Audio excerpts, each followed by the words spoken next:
Hey, girl, hey. Hey, boy, hey. Good day, thinkers, thought leaders, progressives, and dreamers. I'm Craig, the writer Stewart. And I'm Derek J. And we are here with another conversation with Gay Like Me Conversation. And as you can see, we are not together tonight. I am at work because I have a job, unlike other people. Oh, this way. Which way are you? There you go. You're over here, Craig. To you, I'm not used to pointing. Oh, there you go. I'm not used to pointing right there. Right. But I had to work tonight, so I am at work on set, and what we're here to have this conversation with you guys. I'm extremely excited about. We came to you last. Was it last night? We came to you last night to give you a preview of what the conversation was, and tonight's conversation is: would you date someone HIV positive? And that's the question for tonight. And here's the thing. We want you guys to be as honest as possible. Hmm. I know that this is a very, very Well, touchy not as possible. We want you to be honest. Right, right, Like not as we're not giving you a choice of honesty. Like right, if we're gonna talk about it, let's talk about it. If you guys right, have been on this, if you have heard our conversations before, we're not judgmental. Well, right. some of us are not. I'm not. And we want to hear the truth about your experience. We're not here to judge, just here to have an open conversation and an open forum about topics in our LGBTQ community of color that help us broaden our horizons and broaden our understanding. And the purpose of this conversation, as well as all of the conversations that we've done previously, is to bridge communities. It's to bridge, in this particular conversation, the bridge the HIV positive community and the HIV negative community. Hmm. Because there are things, and I will just be completely forthcoming and tell you, there are things that people that are HIV negative talk about or discuss amongst themselves that they aren't always forthcoming about when people that are living with the virus are in the room. So again, Hmm. the purpose of this conversation is not to offend anybody. We want you to speak from your perspective and from your vantage point. And those that are watching and listening, please allow people to have their perspective. Don't tear people up, bite them up. You know what I mean? Like, we're really trying to have an honest conversation so that everyone can really express themselves and be heard. That's the point of this Hmm. conversation. So for those of you that are waiting in the below that, are part of the panel discussion tonight, it is completely up to you. If you want to disclose your status, I'm not going to ask that. If you'd like to disclose it, then that is completely up to you. Okay. And so that's where we'll start. So we'll start there. But before we get into it, let's answer the question. So do you want to go first, Craig, or do you want me to go first? Would you date someone HIV positive? You go Yeah. first. Um, would I knowingly date someone HIV positive? And last night I told you I don't think that I am mature enough or have enough knowledge on the subject right now to say yes. No, So no, it would be, huh? go ahead. I'm gonna wait till you finish. Yeah, yeah. So I'm saying, so yeah. So it would be in the stage I am in my life right now. I would say no. I wouldn't be able to. Um, and even though I'm not sexually active, but I do think you made your when you said somebody made a great point before is that if you wanted to have the option of having sex, without protection, you want to be able to do that and be able to do it with a clear mind, if that's the right word to say. Mhm.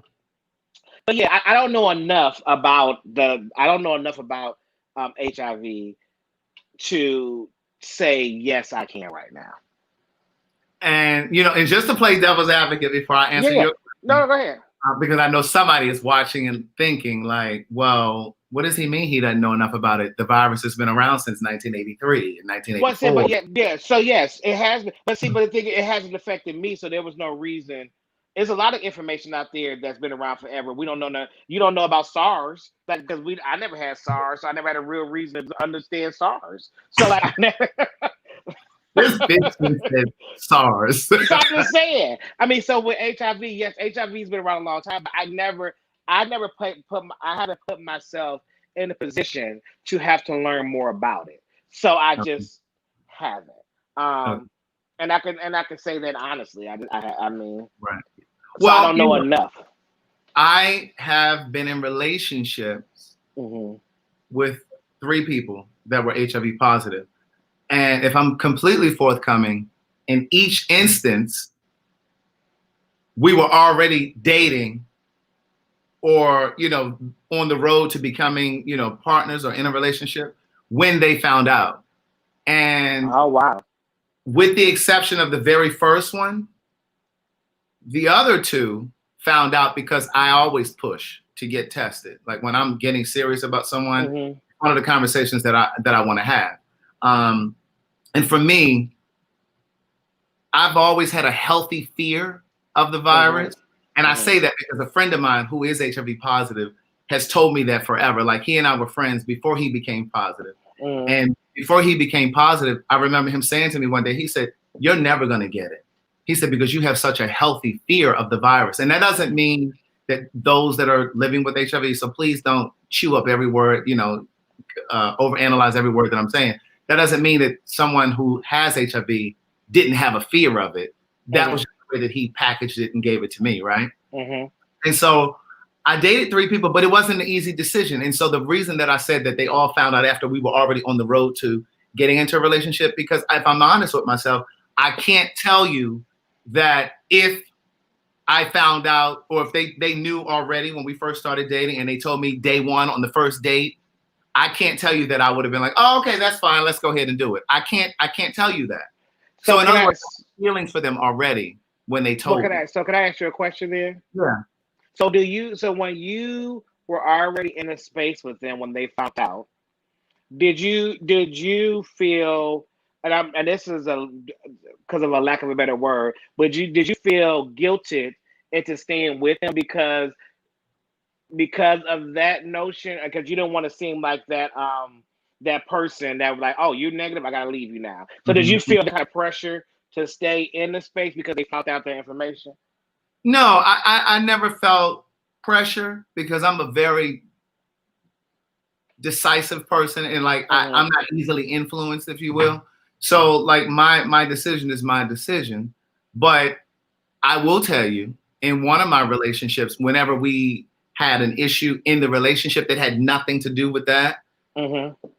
he would always say to me, "Oh, you're just looking for a reason to leave me because I'm HIV positive." Like he would all, Hmm. so I felt guilted in that way to stay when the issues had nothing to do with that. It was just other issues. But then I started to sometimes feel like, well, he's using that to try to keep me by saying this, that, and the third.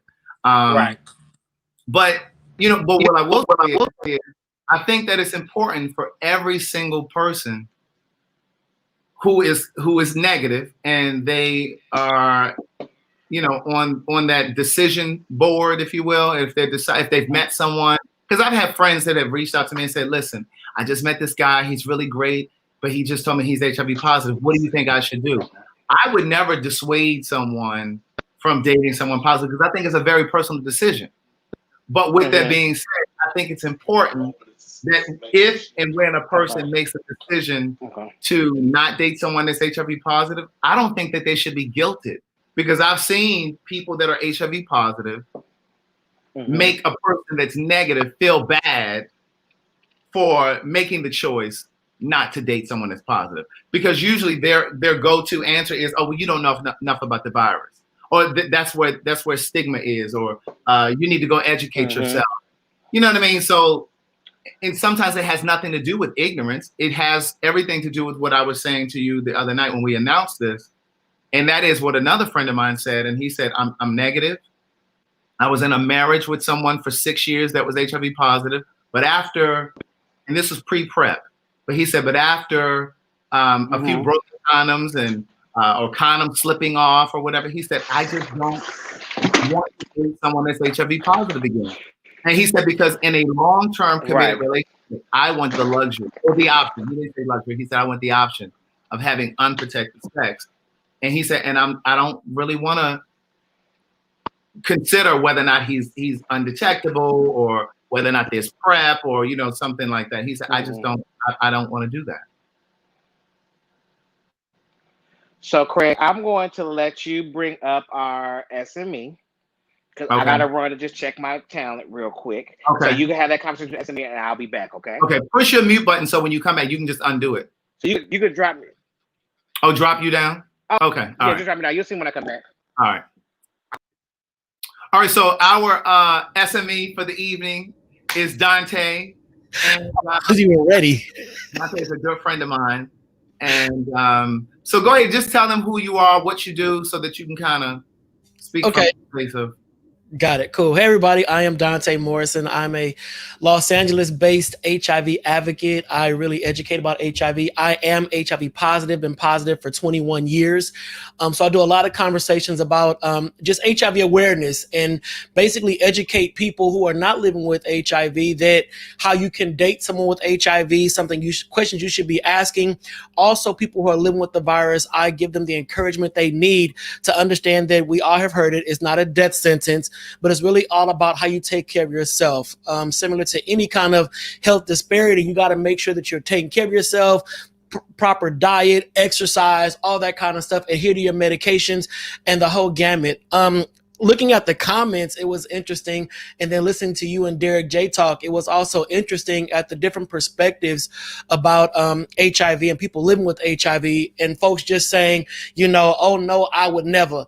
And that's cool. That's cool. I think back when I was first diagnosed, like the first few years, I was like, oh my God, everybody is just shaming me and this and this and this. And Craig, we've talked about this, people saying, oh my God, you got the sauce.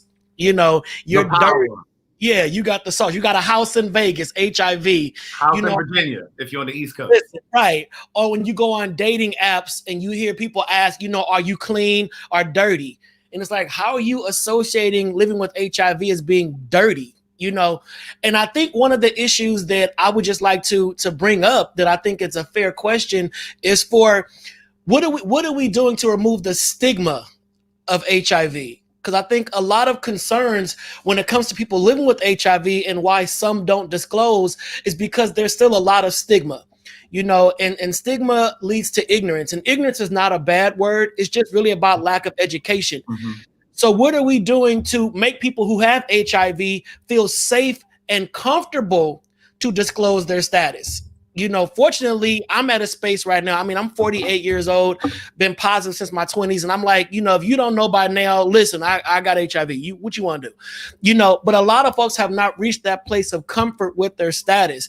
And especially within the gay community. HIV is rampant within the gay community. And it just amazes me as an educator that we still don't have the in-depth conversations about this amongst Black gay men. And me and Craig always talk about it. We like all these Black gay dudes that say, I will never, you have and just didn't know. Yeah, you have and just didn't. Right.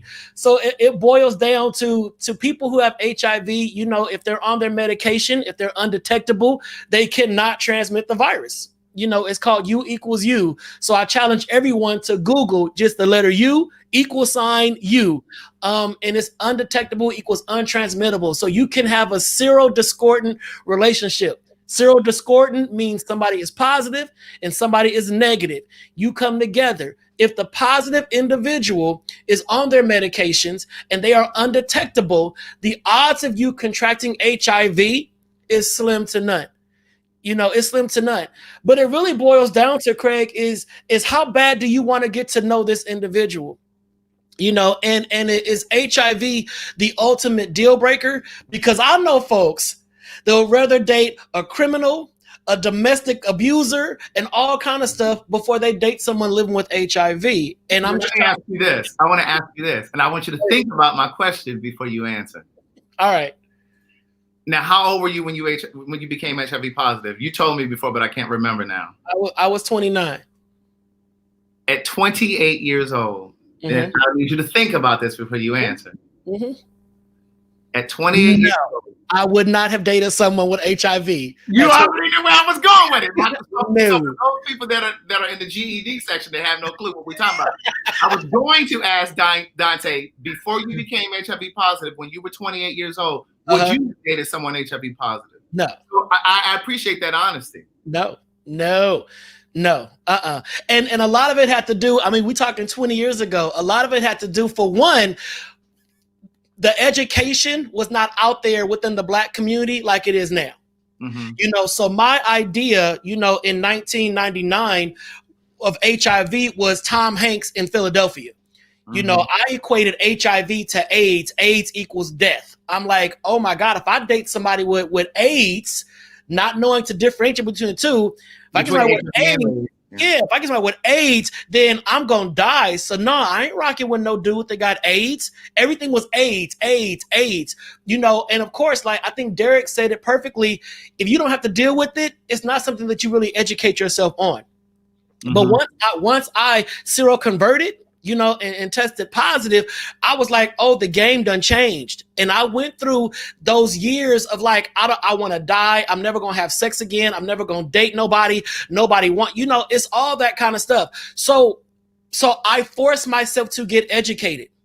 Mm-hmm. And then once I got educated, I started to realize how much misinformation is out there in my community. And what can I do to make sure that all the young people coming up behind me will know how to do this? Because like we just said, the odds of you meeting somebody and really liking somebody that has HIV as a Black gay man is high. So how do you navigate that? Because if your immediate response is no, hell no, I will never, you're cutting your losses with a lot of good dudes. I'm a good dude. I mean, I'm locked down. I got somebody, but I'm a good dude. I know a lot of good dudes out there that have HIV, but they're never given a shot because people are not educated on the level to fully understand that you can date someone HIV positive, have unprotected sex, and still not contract the virus. Okay, now let me ask you this. Let me jump in. So I want to kind of move the conversation to undetectable and detectable, right? Because what I'm starting to see is there's a hierarchy. And Derek J and I were talking about this yesterday and today.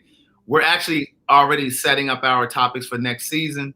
Mm-hmm. So that's going to be one of our conversations. But I want to just kind of touch on it briefly because I'm starting to see this separation even within the HIV community. Those that are undetectable saying, oh, well, I'm HIV positive, undetectable, as if I'm not like them over there. You know what I mean? This is completely different. Right. And so what do you want to say about that? I mean, I get it. I understand it because it's really, you know, people who are undetectable. It's so elitist though. It's like, oh, well, you know, I'm undetectable. But you know what? Honestly, no shade. And because I work in this field and because I am someone who is undetectable, it is a battle to get to undetectable status. That means that you are really on top of your medication. You are really doing what needs to be done to get to that level. You know, so it's like if you're in this room full of people and y'all all got HIV and you talking to us like, oh my God, how are your meds treating you? Are you taking your meds? And you with somebody like, hell no, I ain't taking that stuff. What? You're not on medication?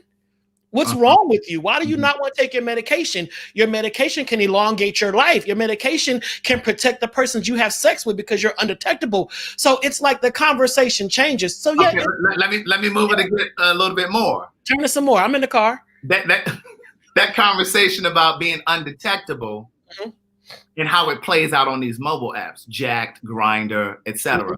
Because again, a lot of times I even see people that are HIV positive weaponizing HIV status because it's, oh, well, I'm undetectable, you're detectable, especially when it comes to this whole idea of having raw sex in casual sex online with someone that you do not know, you know, having unprotected sex. And oftentimes I've seen it where it's someone that's undetectable trying to have sex with someone or trying to hook up with someone where it's a conversation about a hookup between someone who's undetectable and someone who's negative, right? And usually, quote unquote, the selling point is, oh, well, we can still hook up because I'm undetectable. And so I've seen where some have said, well, listen, I'm still not okay with that. But I've seen some who have said, okay, well, he's undetectable. I'm going to go ahead and take my chances and have unprotected sex with him. First of all, you don't know this person. You don't know whether or not they're undetectable or not. Don't do that. So what do you want to say? Don't do that. Don't do that. Don't do that because you're right. Undetectable, and now that the education is out there about undetectable equals untransmittable, yes, it is become a catchphrase. Kind of like praise the Lord, everybody. Everybody praise the Lord. It's like no, it's just it's a you don't want to do that. It's a soundbite. So you're correct. If you are out there hooking up, and I don't sex shame, get it in. Get it in. Get greasy. Do what you gotta do, but don't just take someone's word for it. Because when it comes to getting with someone who is HIV positive, and we're talking about dating, relationships, that takes conversation. That takes trust. So you need to get in the moment with this person and say, "Yo, you said you're undetectable. Can you explain to me what undetectable means?" Since you want to say it so quickly, let me see your medications. Let's talk about what you're on. But my thing is, the reason why that is so dangerous to me is because you're essentially taking someone's word. Yeah. That they're, and even in the scope of a relationship or somebody you're dating, unless you're going to that doctor's appointment with that person, you don't know if they negative. I mean, if they're undetectable or not. Right. You do not know. Same way as someone tells you, "Oh, I just tested yesterday." Ironically, you tested yesterday, you want to smash right now. Okay, that still means nothing because we got the window period. Absolutely. And that's something we don't talk about. People run out and get these HIV tests. They get tested, they see the results, but they don't calculate how long those tests take to read accurately. Right. So it's 4 to 12 weeks to get a true result. And that's 4 to 12 weeks of you having to be celibate. That means no sex, oral, anal, or vaginal, and then go and get an HIV test. If you are still negative, after 12 weeks, then yes, you are now negative. But what happens, and we know how this goes in our community, Craig, we date quickly. We date for a month and we marry by month 2.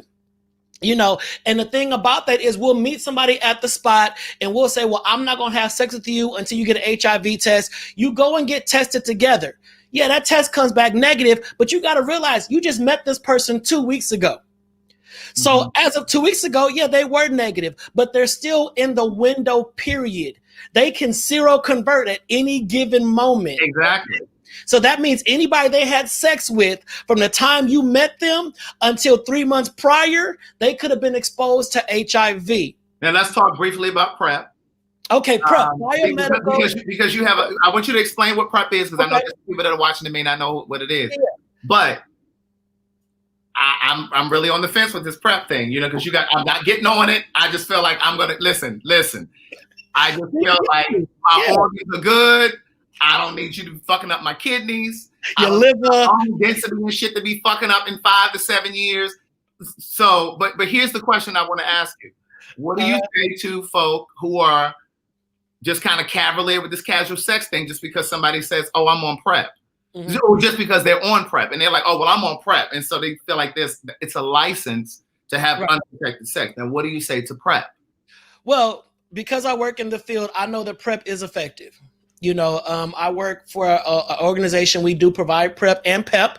We don't talk about PEP at all. We have pre-exposure prophylaxis, which is PrEP, and post-exposure prophylaxis, which is PEP. So think about PEP, the post, like the morning after pill. So if you think you've been exposed, you have 72 hours to get on PEP, and that will decrease your chances of seroconverting. All right.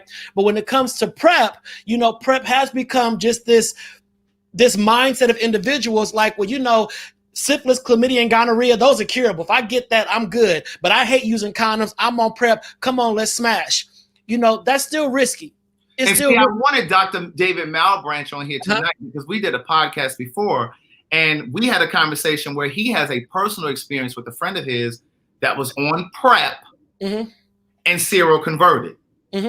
Now, again, he doesn't know if the guy was using PrEP correctly, but just like condoms, PrEP is not 100%. So for those of you to think that it's a license to go out here and fuck raw, just because you on PrEP, not to mention the super gonorrhea and chlamydia and all these other things out here, you really are taking chances. And the key word is adherence. The key word is adherence. It's all about adherence. And the people that are on PrEP and then they end up contracting HIV, there's usually a lapse in how they took the medication. They may have missed a dose or two, or they started PrEP and didn't give it enough time to get fully in their system, and then they went out there and just started doing it. It takes some time for PrEP to get in your system to become fully effective. So you want to make sure that if you try any kind of biomedical HIV prevention strategy, that you are adhering to it 100%. 100%. There is no wiggle room. Similar to women that are on birth control pills, when they miss that day, they looking like, oh, I got to double up the next day. You can't double up with PrEP. You got to get back on that cycle, So, anything else, Craig? Well, no, that's it for now. But just hang around. I know you got 20 more minutes for this, but I want to kind of move through the people that are here in the panel. Sure. I got you. All right. Hold on. All right, so I'm going to come to my friend Jonathan. Can you hear me? Hello. Yeah. Hey, how are you? Okay. I'm good. So you heard what we were saying, and I'm sure you had ideas of what you wanted to talk about when you came on here tonight. So what would you like to add? No, I didn't have no ideas, actually. I just knew that what the conversation was going to be about, and I wanted to just give my little 2 cents. Okay. What's your 2 cents? That I am positive, I'm HIV positive. I've never heard about the hierarchy with the detectable, undetectable crew. However, I am undetectable. He said it was a battle. Dante said it was a battle becoming undetectable, and I don't know that to be my experience. I've been positive for 2 years, since 2018. I found out, like, not even trying to find out, I went to the doctor getting health insurance when I moved back to Charlotte. And, that's how I found out. I actually did get tested every 3 months. I was the guy that brought my friends, my aunt, my family to come get tested with me. In 2018 in March, I got tested in Dallas. Everything was good. Moving back to Charlotte in April, getting health insurance, going through that process of just relocating. That's when I was diagnosed and found out that I was positive. Okay.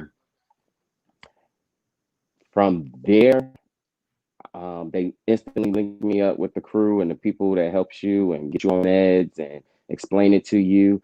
And from there, I want to say later that year, November, is when I became undetectable of 2018, and always been undetectable ever since. But I got tested regularly. Every 3 months was my thing. So I have two questions for you. Go ahead. I have two questions for you. Prior to becoming HIV positive 2 years ago, would you have dated someone positive prior to that? That's my first question. Second question is, since you're recently diagnosed, when do you think it's time? At what point do you think you disclose to someone? Like if you're dating someone or you're going to have sex with someone, at what point do you determine when you disclose? So those two questions I want to know. Okay. The first question, no, I was very vocal about that. And you would not have college. I would. Okay, so prior to becoming positive, you are saying that you would not, and Dante said the same thing, let the record show that you would not have dated someone HIV positive. So my question is, because, and I'm gonna let you answer the other one, but I'm gonna throw this one in there too, because I'm telling you, I've been in rooms with people that are HIV positive that have said, oh, well, y'all act like it's, you could date somebody positive. It becomes very personal when they are now HIV positive, but they were sometimes people who would not have dated someone positive as well. So it just becomes very, I've seen people be under attack. Right. And I understand that. I never was like that, go on attack mode. However, my mindset was, I didn't give that to you. So why would I be with you and allow you to give that to me? It was very, and this was what, in college days, 2010, 2011. So for me, it was like, no, no. You know what I mean? And I was vocal, and I told friends who was positive, I had a real attitude about the situation, very vocal, and explained to them that it was your decision. You got it. It's your fault. You was reckless. Why would I be with you? And so that's another misconception too, that people that are living with the virus were reckless, that they were whores, and they were out in bathhouses, and that's not the case. That's not always the case. So I do want to kind of put that in. But when do you Understood. determine when you're going to share with someone that you're positive? How do you know when to do that? It depends. Relationships or sex. Like sex, to be honest, I don't know if this is correct, but if you don't ask, I'm not giving you the information. So it's I know like a you lot don't of ask. people that are. I know a lot And of people that are so positive that have that same stance. it's And, bad. and I will say this in your defense, I personally think that it's the responsibility of both people. As a Correct. person that's HIV negative, I always ask. I ask. Because you may not have the courage, and I don't mean you per se, but you may not have the courage to say to me, listen, I'm HIV positive. You know what I'm saying? So I believe both people are responsible for asking. That's correct. I agree. I agree. Um, However, I don't give you the information if you definitely don't ask. So it's like, okay, it's on both of us. For me, I've dated. I've never had the issue to be completely honest. Telling somebody if I'm trying to be in a relationship. I've had exes. I've exposed it to my exes. I exposed it because we still communicate. Who still um would try to like create a relationship. Um, I've dated after finding out in 2018. Actually later that year when I became undetectable, I got in a relationship and exposed it to him immediately. After the first time we had sex. So Oh, so you disclosed it after you had yes, sex. Now, was that sex protected or unprotected? completely unprotected. It was after the fact. And it was wrong. I know that was wrong, but my mindset was just, I'm undetectable now. Or, it was out of order. But, we lasted a year and a half, So wait, So what did he say once you told him and you after you told him? he was from a different experience that I, had before him. Um, he dealt with it. He kind of dealt with it, but then we went and got tested together because I said you have too. I explained to him my story. I was like, I was in Texas. This is what happened. I was wilding out. You know, I So wasn't he afraid. wasn't I angry. knew. He wasn't angry with you. No, no, he wasn't angry. He was like, because his best friend, uh, that guy was also positive, and he, was there for him, but he wasn't angry. So that's what I Mhm. said. It's not my experience, but I know that that happens, and it did happen to me one time right Right. before him. Okay. All right. Let me drop you down because I got a few other people down here that are waiting to talk. So let me drop you down and we'll come Okay. back to you. All right. Let me just say this because somebody in the comments brought something to my attention based on what he was just saying. Depending on what state you're in, it is illegal. It is illegal. And that's another controversy within the HIV community where HIV has been criminalized. Because for example, like in Georgia, if you have sex with someone knowing that you're HIV positive, they can bring charges against you, but they've been trying to reverse that. And I don't know what other states they have that, but Georgia is one of those places. I'll tell a quick story and then I'm going to come to you, Cameron. I have a former friend. This was many, many years ago when I first moved to Atlanta. He was HIV positive or is HIV positive. He met a guy on a hookup type situation. They hooked up. They were having unprotected sex. The former friend of mine knew he was HIV positive, had been positive for many, many years at that point. And he was starting to really like the guy because it started off as a hookup, but then it became like more of a situation. And his way of disclosing to the guy was to pretend that he had just found out. So he like pretended he was upset and he had just learned, he was crying and just doing this whole thing because he couldn't face the fact that he knowingly was having unprotected sex with this guy. But with that being said, I want to bring Cameron up because Cameron worked in HIV prevention for a long time, and I'm going to let him share like what his jobs entailed. Because I know you were at the CDC. What? Nothing. So yeah, I have had a couple experiences. Um, just to give you a little background, I actually have done some field work where I go out and we actually interview people that just men who have sex with men. And what they try to do is they try to figure out, you know, what we're thinking in the moment.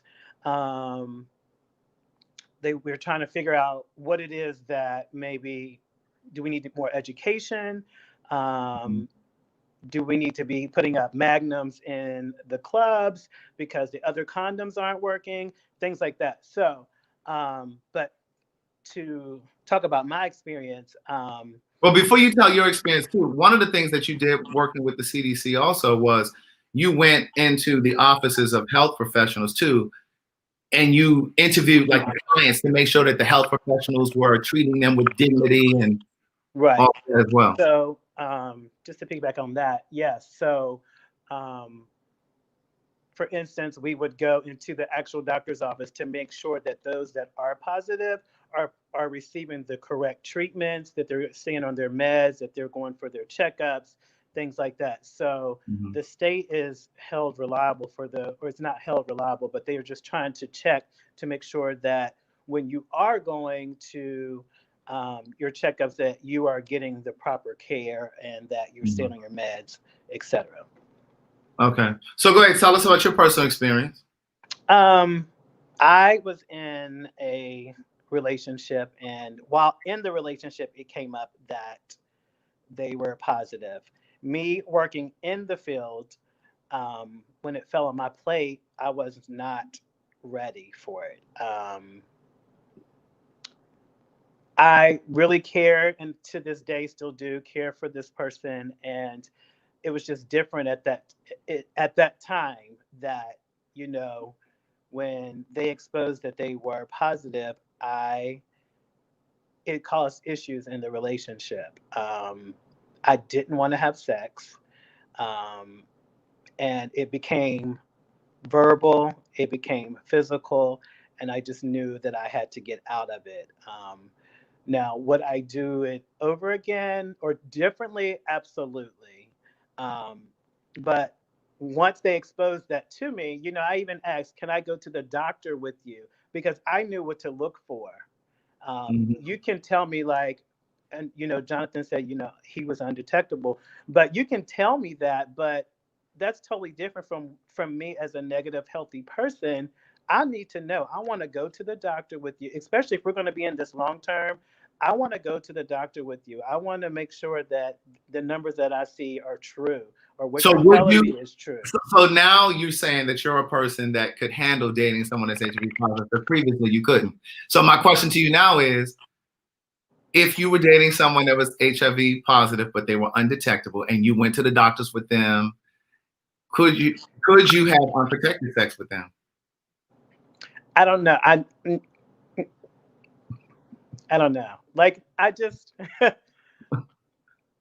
no, probably not, because my mind, like now, it's racing. Like, I think I would still be a little nervous.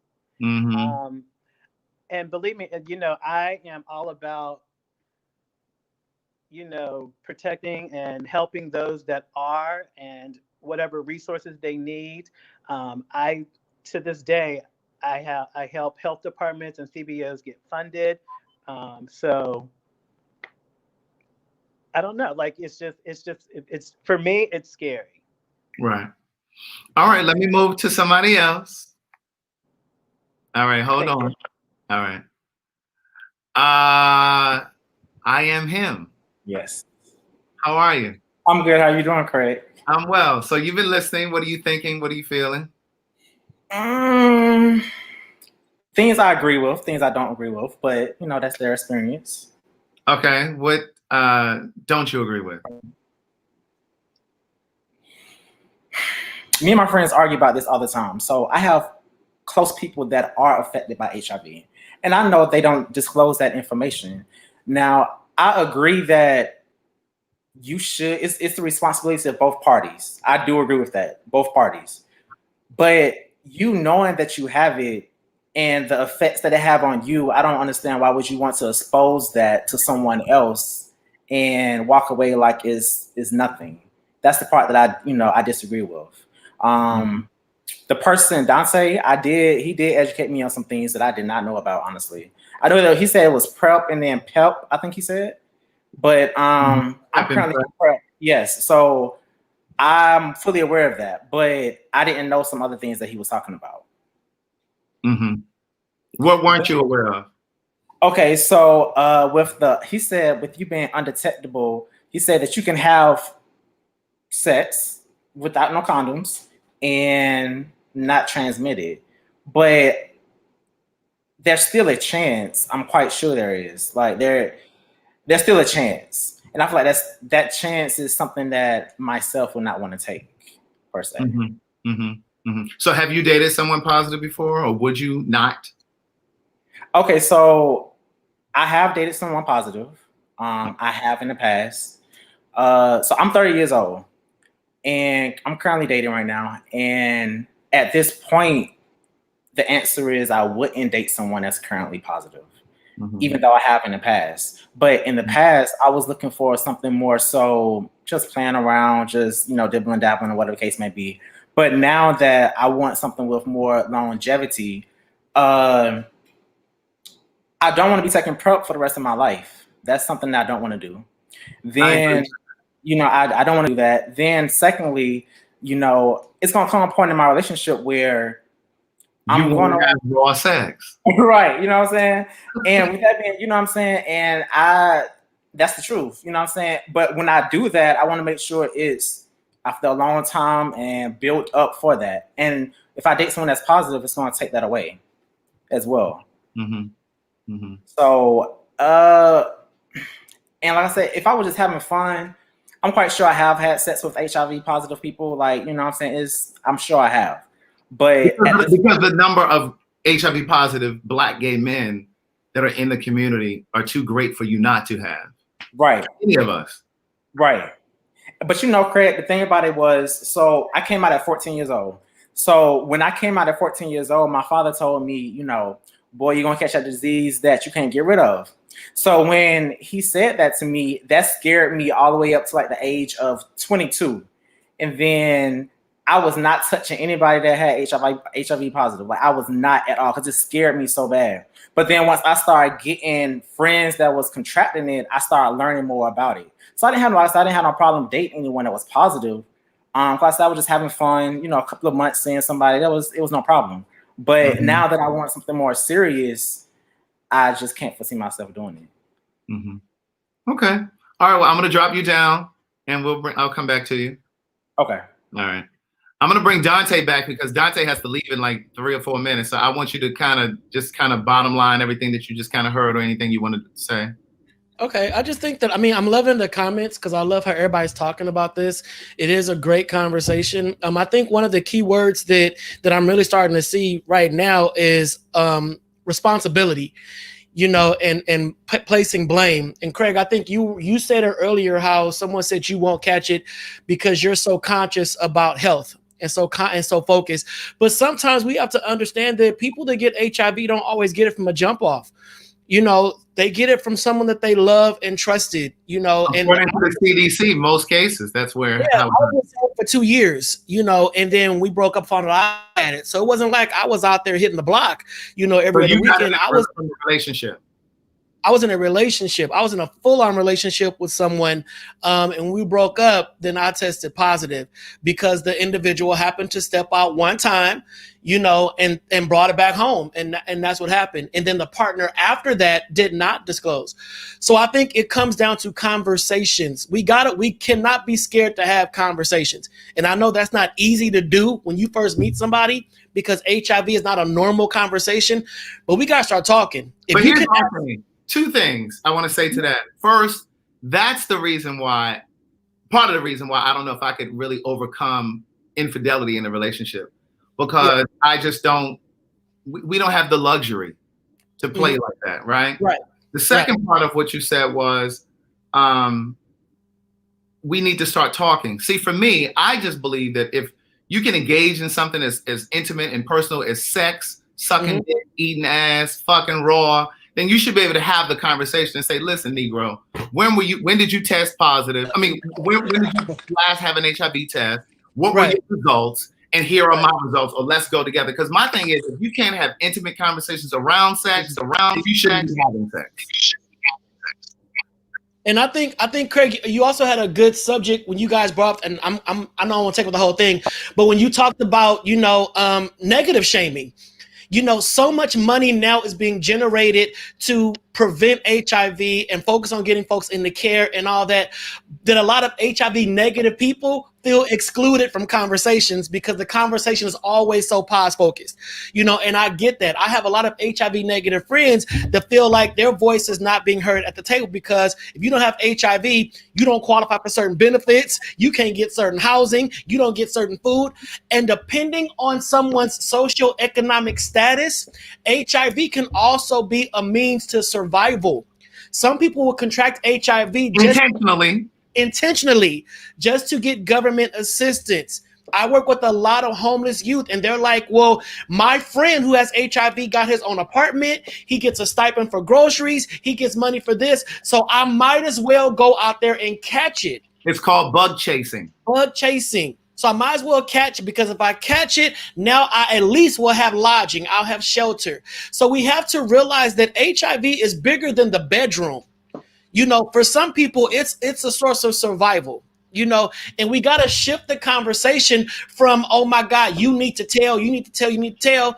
Well, it goes both ways. Because when I tested people and they fall out on the floor crying and screaming, I get them up lovingly. And I say, well, did you ask the person if they had HIV? No, they should have told me. Nah. The onus is not on the person that's living with the virus. It's both not. sides. It's both sides. And I get it. People who are living with HIV, they should be responsible.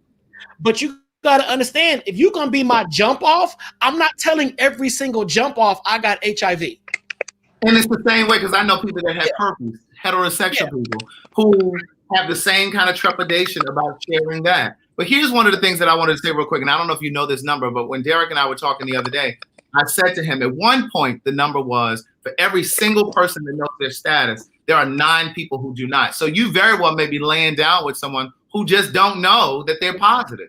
Mm-hmm. And it depends on the city you're in or the state you're in. DC, Atlanta, LA, Chicago, certain cities have higher rates of HIV, especially among Black gay men. Yeah. And down south, it's rampant because what can you do for free? Sex. If you broke, you may not can go to the club. You can't get your face beat by Derek J. You can't get none of that stuff done. But what you can do is you can have sex. So when you're talking to a bunch of kids that they're bored because we've cut out youth centers, we have no music programs, we cut out after school programs, what can they do? Have sex? So we have to begin to educate our kids on how to have sex in a healthy manner. Because our young gay boys are learning about sex from older gay men who are using them for their pleasure. And then once that kid turns 19 or 20, he done aged out. I don't want you no more. Now this 20-year-old kid is living with HIV. He hates all men now. He has trust issues. So he has no reason to tell anybody else his status because the person that gave it to him didn't give 2 shits about his existence. So it's a whole lot of levels of toxicity and mental health challenges that goes along with HIV. So for you negative individuals that are saying the positive folks have a responsibility to tell and to let me know your status, come on our side for a minute and ask yourself, well, damn, would I tell? Craig, you asked me when I was 28, before I seroconverted to positive, would I have dated someone HIV positive? I answered no. So to all you negative people, my question to you, if you test positive tomorrow, are you going to tell all your sex partners that you have HIV? Well, so my... Oh, now you back. All right. I did a whole spiel for 45 minutes. Oh, no, well, but I've been listening to you. So, but my thing is this. It's the same. I understand where you're coming from. And it's the same kind of conversation when a bisexual man deals with a woman. They say, well, they should let them know that they do deal with men also. I think that, yes, it's a jump off, and being a jump off is reckless. But I guess you have to accept the consequences that come with reckless behavior. But Derek, we can't say reckless. We got to be sex positive. You can't say reckless. People do jump offs all the time. And when reckless, that's sex shaming. I don't want to sex shame anybody. Get your groove, Stella. I'm calling it reckless because if I go out and get a jump off, right? And we don't have that conversation, it's reckless. You know, especially if you're not protecting yourself while having sex. Like, you know, so I feel like that's to me is reckless behavior.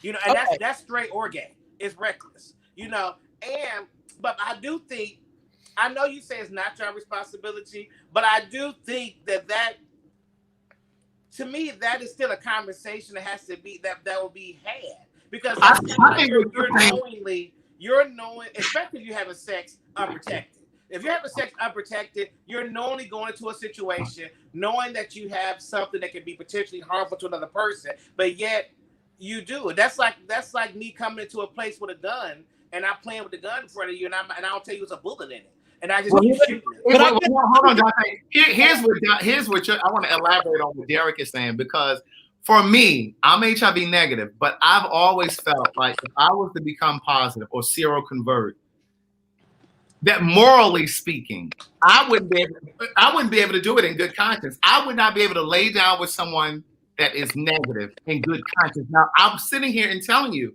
that I believe that the responsibility belongs to both people fucking. Right.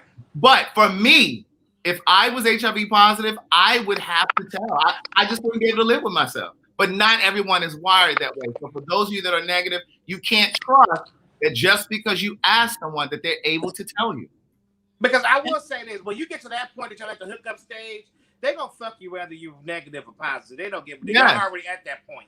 You know what I'm saying? Because you're already at the space of it. Like, you know, to do that. And then to somebody's point from earlier, part of the reason that sometimes people that are positive, some of the reason that people that are HIV positive, not all, but some, will not tell you is because of fear of rejection.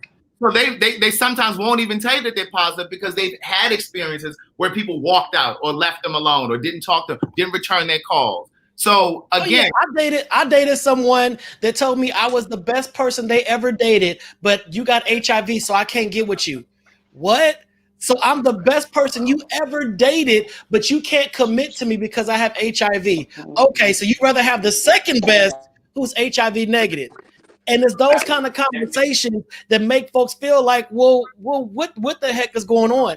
But what I was trying to say for Derek before I hop off, what I was trying for Derek when he was talking about jump off, I just want us to be careful because a jump off does not equate to unsafe.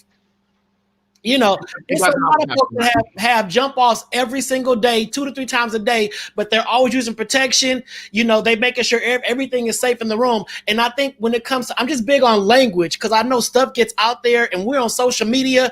Stuff can get misconstrued and just run. Derek J said everybody having jump offs as you get HIV. That's not what Derek J is saying. I know Derek is saying be responsible. So if you're gonna have a jump off, be responsible. Yeah, that's what I'm saying. That's all. Because I know working in the field that I work in, people will twist up sex language left and right and come to the clinic and say, Derek J said I had a jump off, so I got to get tested. That ain't what he said. He said you got to have conversations and talk to people. All right, Dante, thank you for being on here. I appreciate it. Thank you, Dante. All right, now we got a couple more people on here that we need to bring on. I'm going to bring on Andy. Andy, what you got to say? You've been listening. Hi. Hi there. So over the last 40 minutes, I've heard a lot about stigma and about HIV and about who should tell, who shouldn't tell. And this kind of reminds me of the idea of when DL men are DL and then and they, marry women and have children, they say, oh, well, why are you DL? You should come out. You should come out the closet. You should be who you are. But we live in a homophobic society. So you can't tell people to be who they are. And then they are who they are. You persecute them. You discriminate against them. And you label them as second-class citizens. It doesn't, as long as there is a system of oppression, people are never going to be completely honest. And I know that might be hard for a lot of the people in the cheap seats, but that is, in my opinion, that's just how it is. You can't tell people to reveal their status to you, but then you treat them like second class citizens. As long as there's stigma, there's always going to be people who hide who they are. I also feel like when you have sex, there is a risk that you can have anything. I think that it is unfair to put the sole blame on HIV positive people. I do agree with Craig that it does take two to tango, and if you are going to have sex, that you have to be honest, both parties.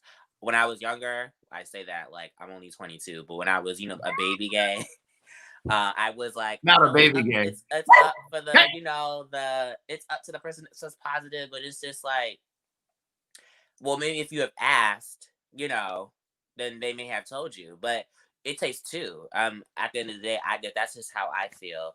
And as a person who is like negative, I do feel like you, as a Black gay man, I do kind of have to like be over cognitive of like who I'm having sex with, because there's that stigma of like HIV is associated with homosexuality, and in the Black community there's a lot of homophobia, and so there's a lot of that intersect that maybe like straight people may not have that, like have to have those type of conversations. But I mean, if HIV can affect anybody, it doesn't have to just be gay.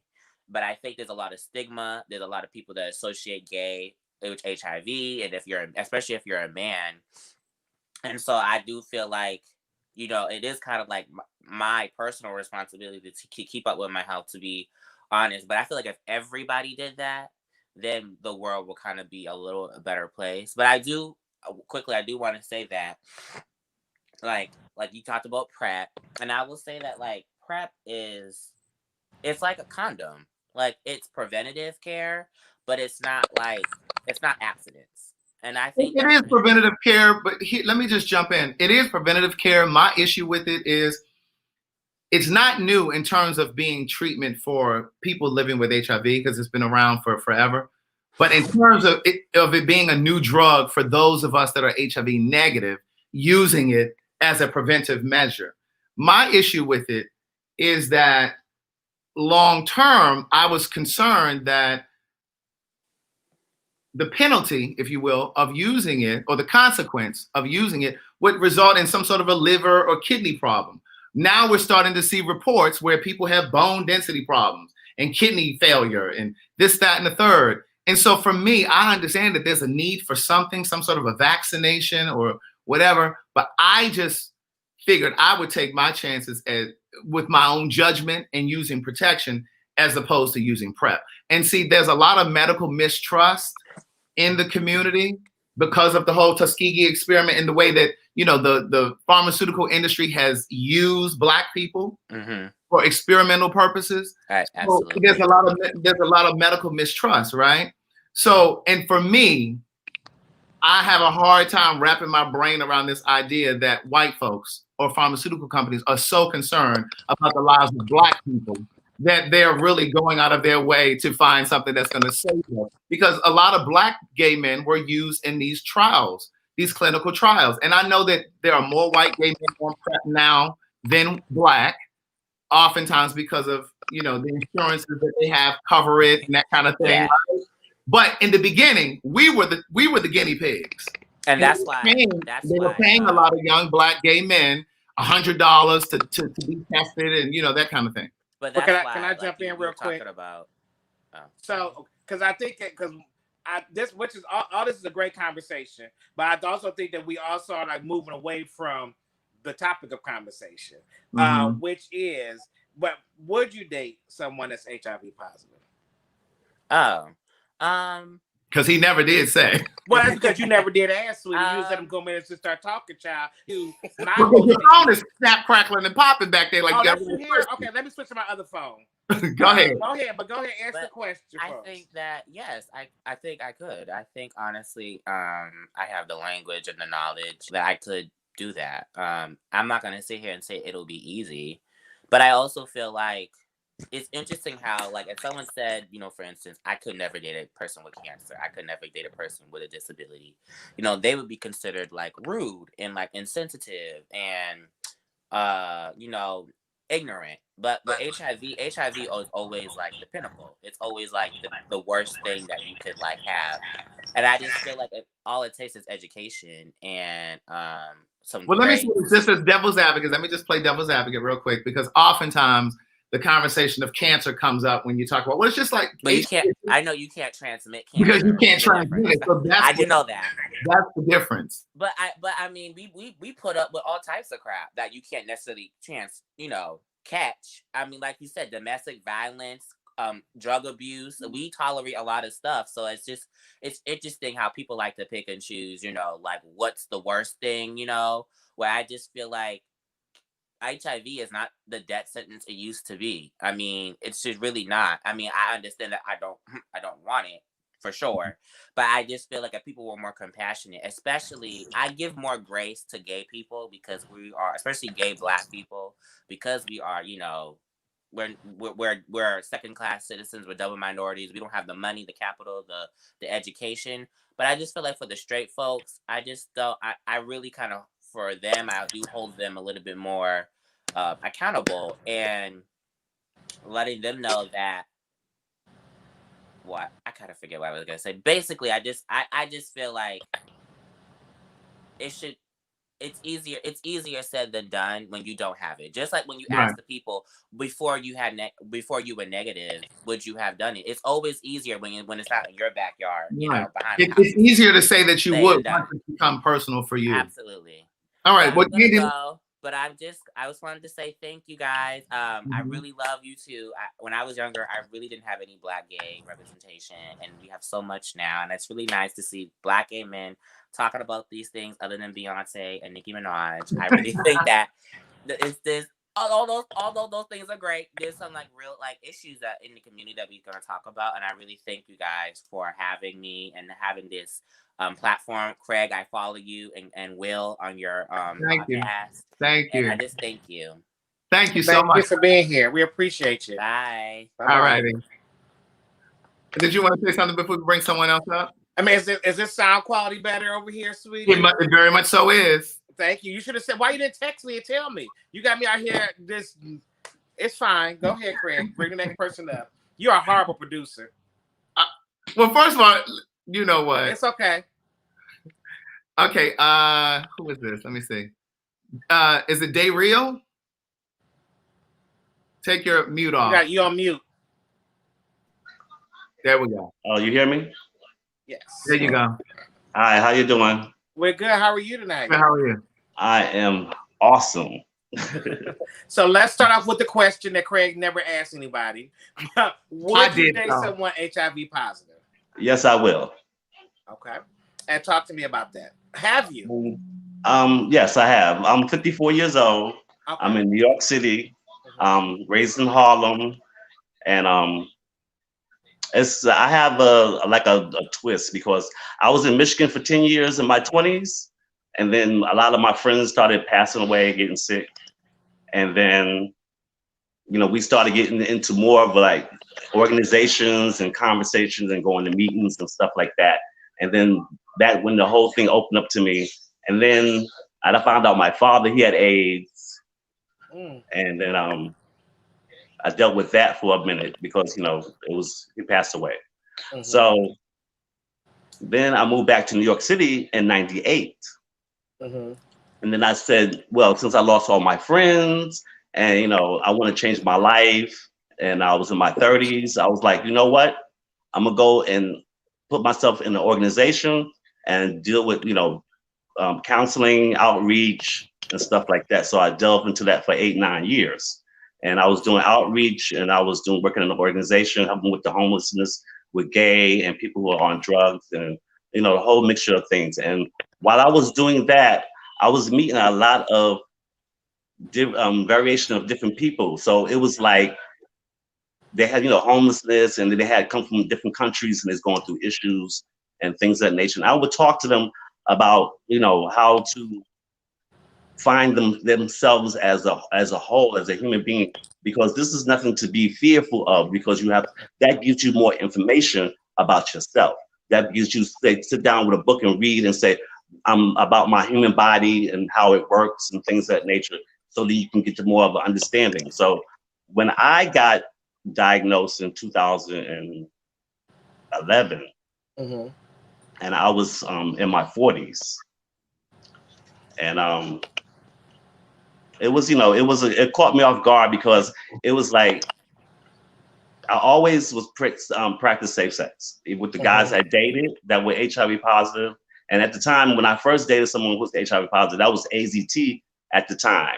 And a lot of that was messing with their brain chemistries, and it was messing with their thinking abilities, and and sometimes their blood and stuff like that. People were getting cancer, and then people were getting, it was pancreas issues and stuff like that. So it was a lot of that going on at the time. But back to when I found out when I was diagnosed, it was not, it was like a quick thing. It's like 1 month I wasn't, and then the next month I was. So it was like that. Let me ask you, let me jump in. So you said you always used condoms previously, and I'm just gonna assume that at some point you stopped using condoms, or was it a broken condom? No, I had a depression time. So it was like I was depressed about something that happened with my family, and then I was, I had to jump off. It was crazy. and you didn't use protection that particular time.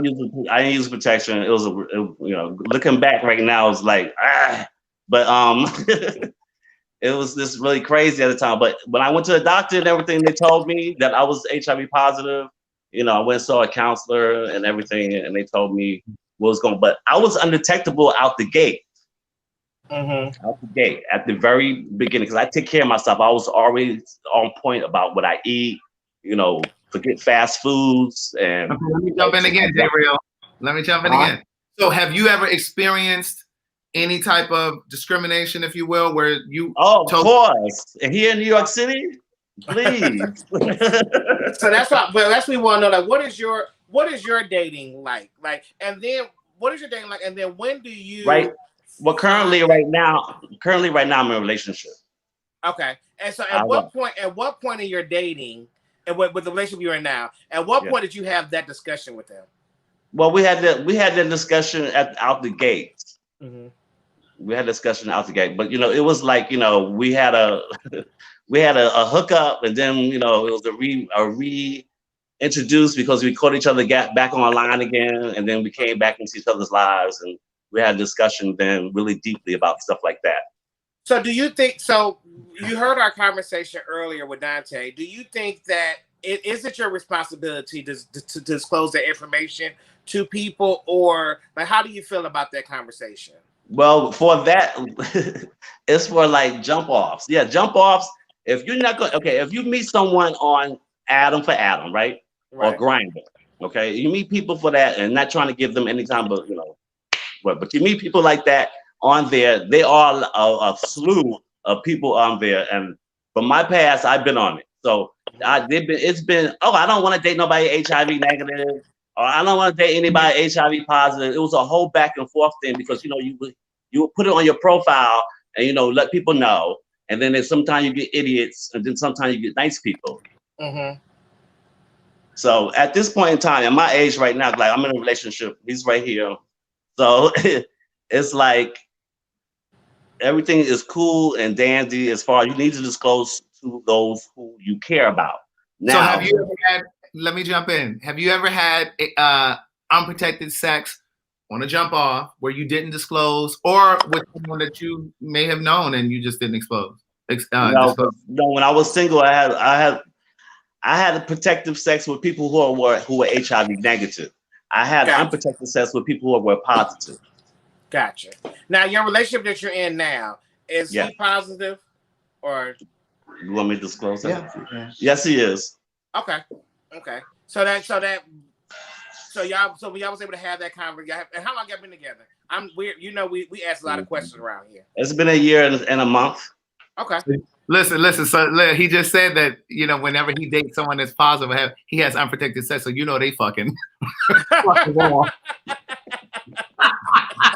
I know that's right, they real.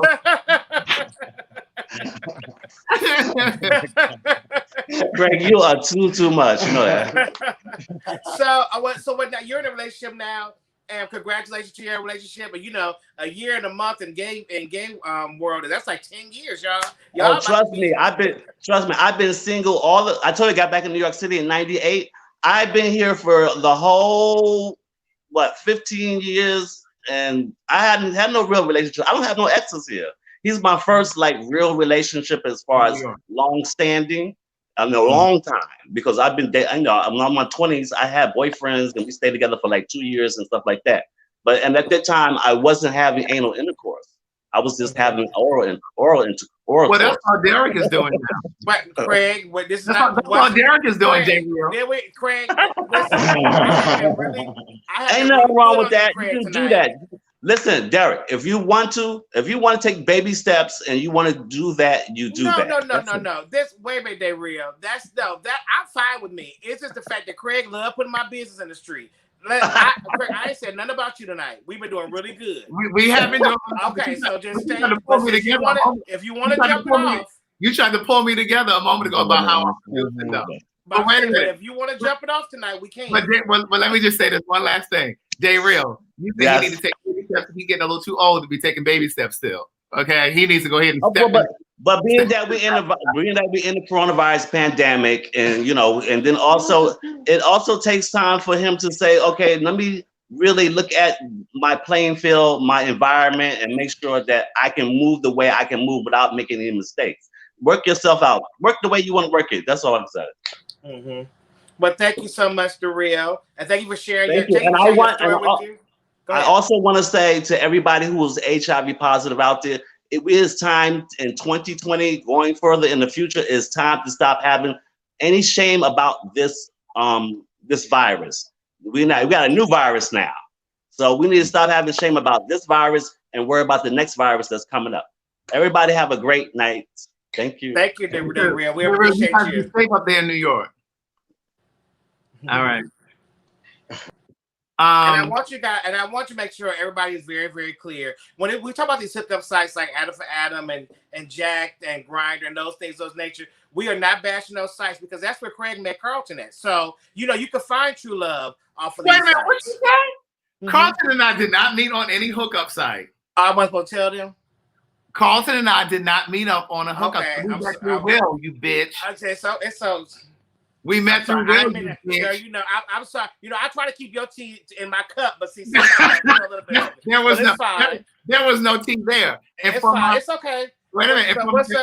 Wait a minute. And for my friend, somebody who just said Craig telling Derek's business. Derek told that himself on the live. But Craig, we had this conversation 5 shows ago that you don't got to bring it up every fucking show. You brought it up last night.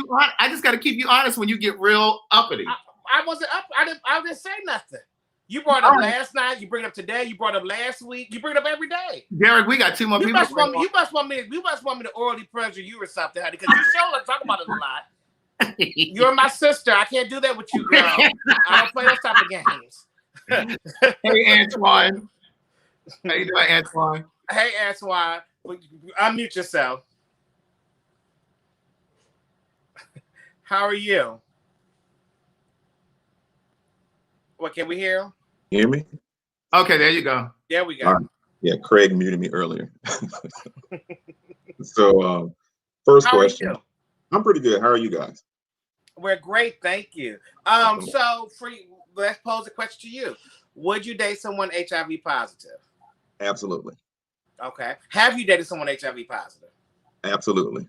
Okay. So talk to me about that. But why we said we won't. Well, talk to me about that experience. And when did y'all have that conversation? How did y'all even get into that?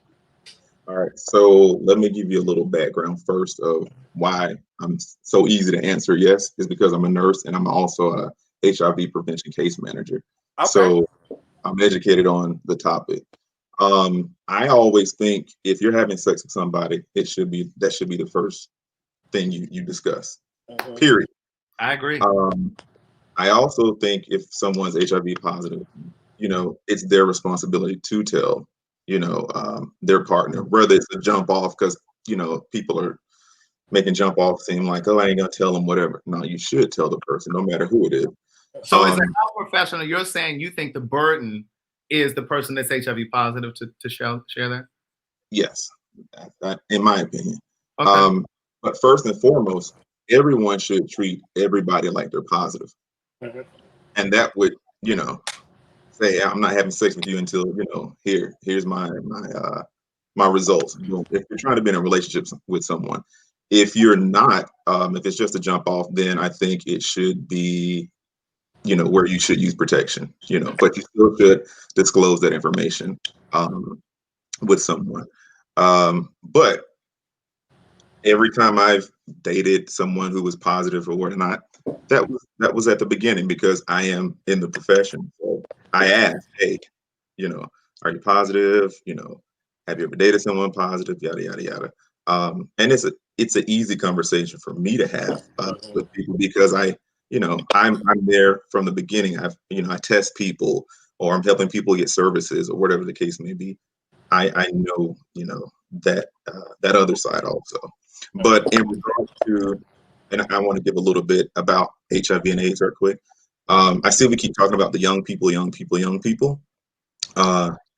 But the older generation is also starting to get an increase of STIs, period, all across the board. STIs, explain that, please. All right, so it used to be called sexually transmitted diseases.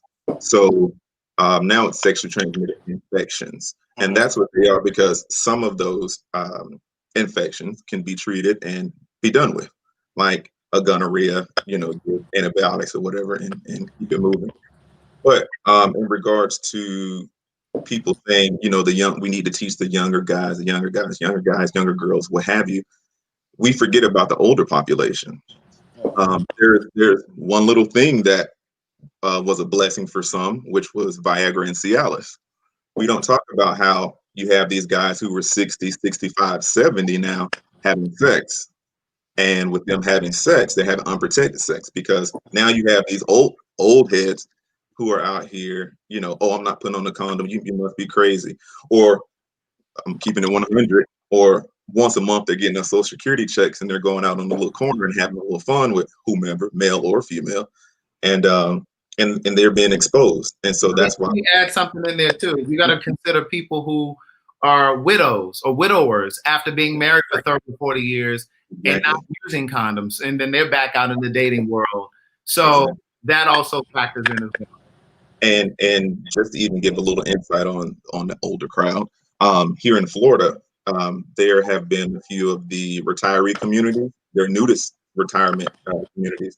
They've had, numbers increase with gonorrhea, syphilis, the super gonorrhea. So, you just have to, be mindful that it's not just a one thing. You also have to remember the older people are also are getting exposed also.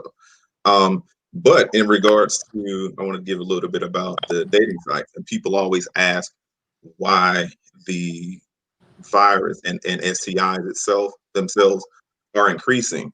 Well, sex for MSM, men seeking men, is more accessible. You think about the 70s, 80s, and 90s, it wasn't a thing. It was all on the hush. So now you have apps like Grindr, Scruff, BBC.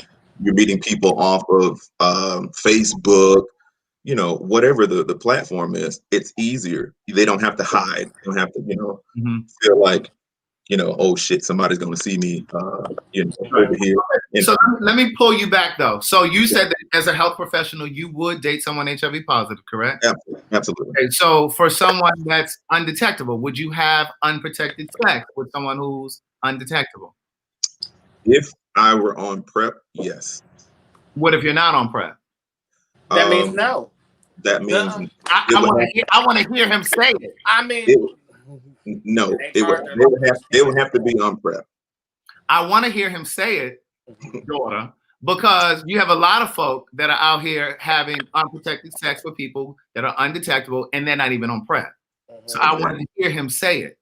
Exactly. Because a lot of people have this misconception that, oh, well, they're saying that, not us, but the pharmaceutical company and HIV AIDS drug companies are saying, oh, well, it's untransmittable, da-da-da-da. So you got people that think they can just jump out here on a dick and be okay. Exactly. And then the thing with that, you were talking about the bug traces and everything, and I'm not going to even, go that far, but you have people who don't realize that, hey, let me just put it this way. There are young people out there who's taking their friends' meds, right? Never had any blood work, knowing they're positive, but, well, they're using it as a form of PrEP. So they might get on a med called Biktarvy, and they would use their homeboy's medication. Well, if I use their HIV meds, then, you know, I won't get it. And they'd have no clue, you know, because they're not educated. And that's part of the problem, you know, with the whole stigma. The education is not there. You don't, especially here in the South, you don't have the churches allowing people to come in talking about HIV like they should. You know, here in Florida, it's the Bible Belt, so you don't have a lot of, you know, resources for people who can actually have a conversation and say, hey, I see, like, you know, people like me in this setting. How can I be educated on something like HIV or AIDS? But we don't have it, and especially in the African American community. And one other note, Craig, right quick. You asked Dante earlier, or you mentioned something about the percentage of people in the U.S. It used to be 1 to 9. Now it's 1 to 7. So there are 1.2 million people in the U.S. age 13 and older who are HIV positive. 1 out of 7 of those 13 and above don't even know they have it. Right.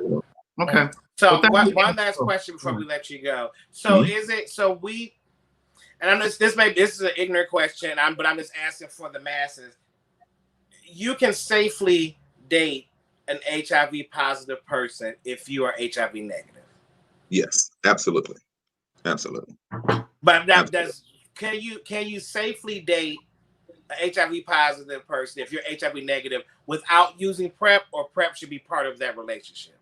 Absolutely, you still can, because you would use the twist to that would be if you're going to use protection or not. If you're going to use condoms, you know, then so be it. But then that goes to, you know, go back to, say, a female and another female. You know, say one is now bisexual and she wants to, you know, have sex with another female. Well, you got to also think those toys can transmit, you know, the virus. So they're not going to use condoms. So then it just depends on the situation. So okay. Thank you very much for your insight. We appreciate you being part of this conversation. You're welcome. You're welcome. We have 2 more people down here. Okay, I'm gonna let you handle that. I have to go back to set. Okay. So you guys, I'm gonna let Craig handle this up. Please, y'all, let me know if Craig's messing up. I mean, I'll make sure. All right, so we have 2 more people here. Yeah. You know what? That's why you can't be on the button. I want to say, I want to personally thank all the participants that will be a part of the show. We have 2 more people left that Craig will, you know, long-windedly have a conversation with. And don't you press that button, Craig. I'm not gonna press it. Go ahead. But I want to thank you guys for being a part of it. I have to go back to work, and I will see you guys in 2 weeks for our next conversation. All right, bye, you guys. But yeah, so we have 2 more people, and let me see. Eon Lighthouse. Yes. Can you hear me? There. I can hear you. I saw you in the comments, and I dropped the link because I saw your, you know, you wanted to come on and say something. So what did you want to say? So the first question is, would you date someone HIV positive or not? In the past, I would, but knowing that all what you all have been discussing now, I don't think it's a good idea to. Mm-hmm. You know, it all depends on how can I put it?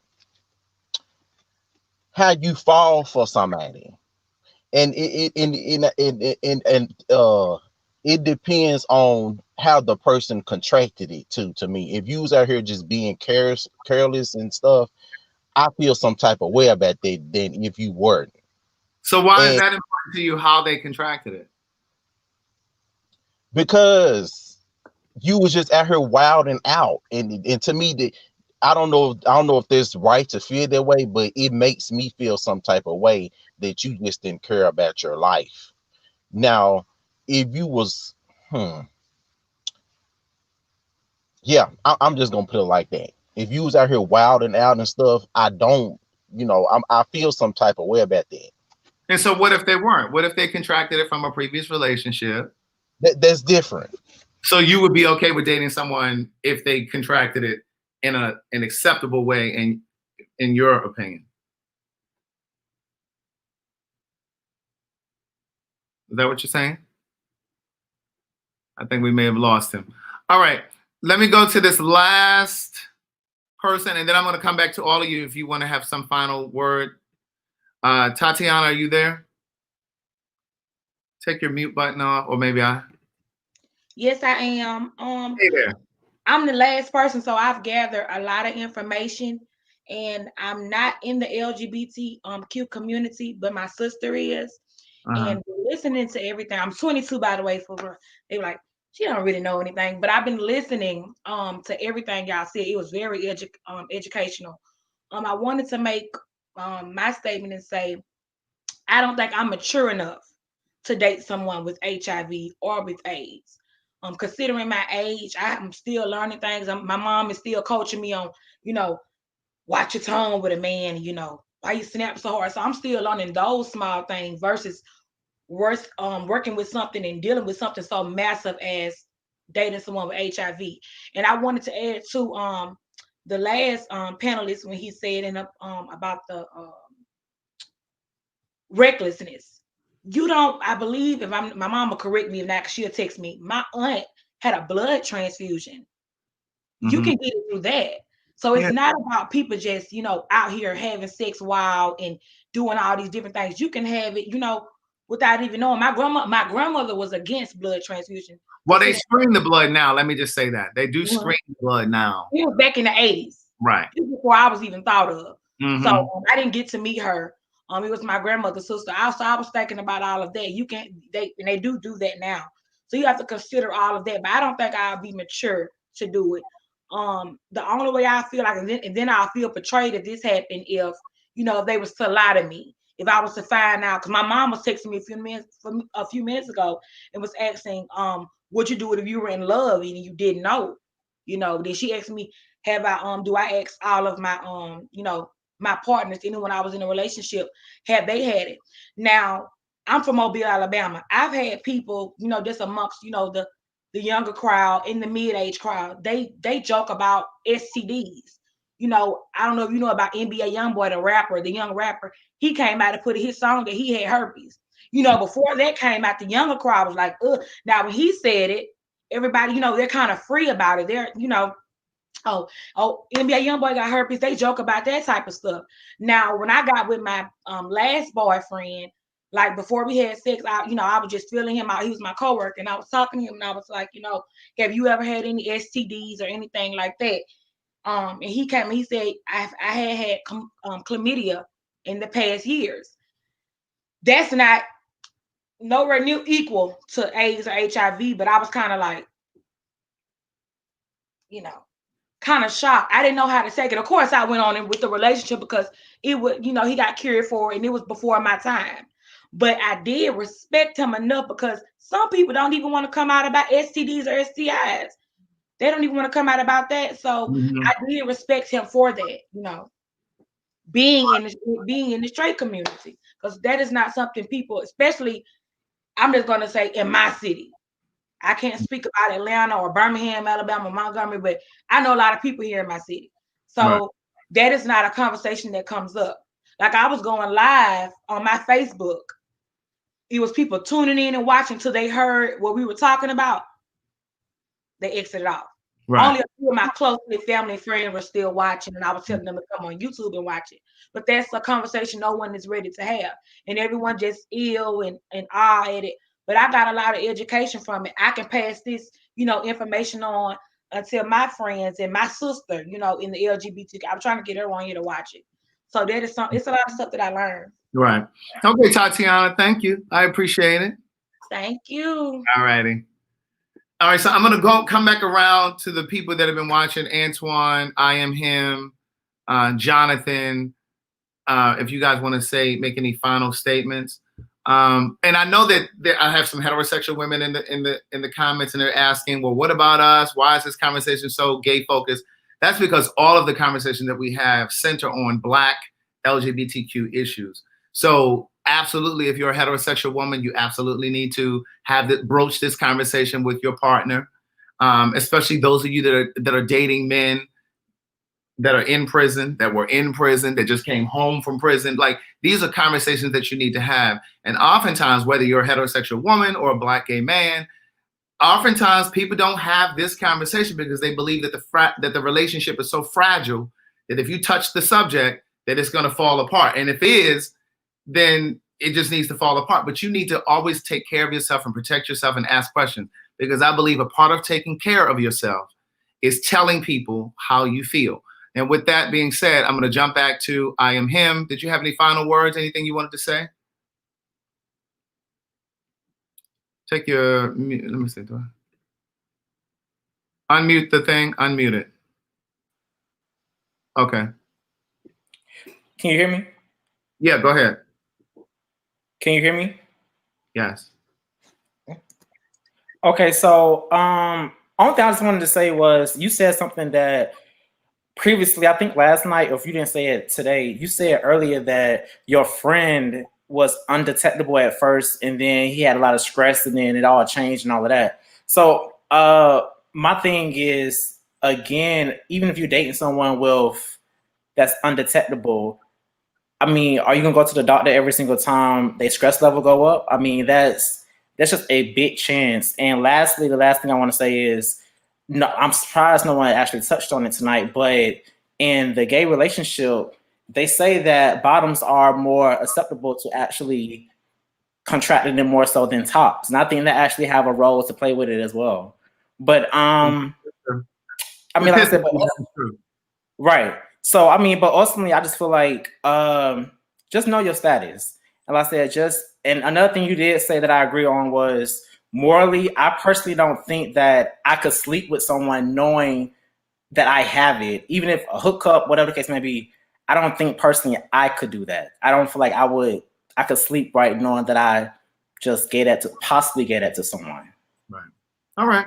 Thank you. I Am Him. I appreciate it. Thank you. All right. Be safe. Take care. Antoine, final word. Yes, sir. Let me piggyback on I Am Him's statement about. Oh, can you hear me? Mm-hmm. Okay. His statement about bottoms being easily, they can contract it a lot easier. But you also have to remember guys who are also uncircumcised, can contract it a lot easier also. So it's not just the bottoms, but on that also, people who may have a canker sore in their mouth and you have an oral sex, or that you just had a root canal, just had a canal. Or brushing your teeth, brushing your gums very hard with a hard toothbrush. It's all reasons and ways you can get it. But one other thing I wanted to say is people also forget about tattoos. In the hood, you're having all these people have these hood tattoo parties now, right? That's becoming a thing. They're saying, I have people tell me all the time, hey, I watched the tattoo artist change the needle. And I'm like, yeah, but you didn't have him change the ink. So it defeats the purpose. And then they look at me like, oh shit, I didn't think of that. But yeah, that was all I wanted to say. Well, thank you, Antoine. I appreciate you for joining tonight. You're welcome, sir. All right. Jonathan, any final words? Take your mute off for me, please. No. Go ahead. You can hear me?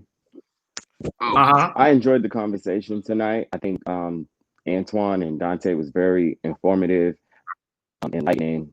I spoke my truth. Moving forward, just to clear it, no backtracking. That was my truth back then. However, I'm very open. I'm very honest. Anybody I encounter sexually or potentially a date, I'm open about that. I let them know. However, that was the beginning stages. It's phases that you go through. Those was my beginning stages of my truth of when I was diagnosed. I was like, oh well, it is what it was, and that's just the truth. And people got to realize that. Right. But I enjoyed tonight's conversation. Thank you for participating. Absolutely. I enjoyed. Great conversation started. I believe we could move forward, transition, and bring this up in depth further down the line. Right. All right. Thank you so much for being here. I appreciate it. You're welcome. All right. Daryl, did you want to have a final thing? Hi. Yeah. Wow. Yeah. It was it's very informative. I heard a lot. I'm a psychologist, so everyone needs to also understand that as human, regardless of the fact our labels that we wear, as human to human, we need to watch out for each other and be real and open with each other. And and if relationships you don't get with people because of what they look like in appearance or what they got in their pockets, because those are things that trip you up to have HIV, to get HIV, to get STIs. So you have to be open with other people. And if those people are not open with you, then you know to move on and find someone who will be. Right. And thank y'all for having this conversation with us tonight. Will be watching y'all because I am supportive of everyone on this planet. So thank you so much. I appreciate it. Thank you. You have a nice evening. You too. All right, so listen, this is the end of this particular conversation for tonight. I want to go ahead and announce our final conversation for this season. Our last conversation is going to be 2 weeks from today. I believe that's December 2nd. We're going to take off the rest of December, January, and we're going to resume the very first Wednesday in February. So in that month's time, or that 2-month period, we're going to be working on some stuff. So if you want to support us, you can here. My Cash App is there. But our very last conversation is single LGBTQ. I know the flyer says gay, and you're over 30. So we want to hear from those people that are single, LGBTQ, and you're over 30 years old. Okay? Email us. You have the email address. It is GLMconvo. It's scrolling at the bottom. GLMconvo@gmail.com. That's GLMconvo@gmail.com. All right. So we will see you guys on December 2nd. And I know that some of you said that this should be a 2-part conversation. We have already started writing down topics for the next season. We'll definitely talk about HIV again. We'll definitely tackle some of the same conversations or an extension of the conversations that we talked about before, whether it's trans community. We're going to be talking about domestic violence in the gay community, so many other topics. So if you want to email us some topic suggestions, you can do that as well. But GLMconvo@gmail.com. If you want to participate in the next conversation, it's single, LGBTQ, and over 30. Have an amazing night. There's a sale over at CraigTheWriterStewart.com with promo code BUY BLACK. It's BUY BLACK. All right. Have an amazing night, y'all. Stay safe.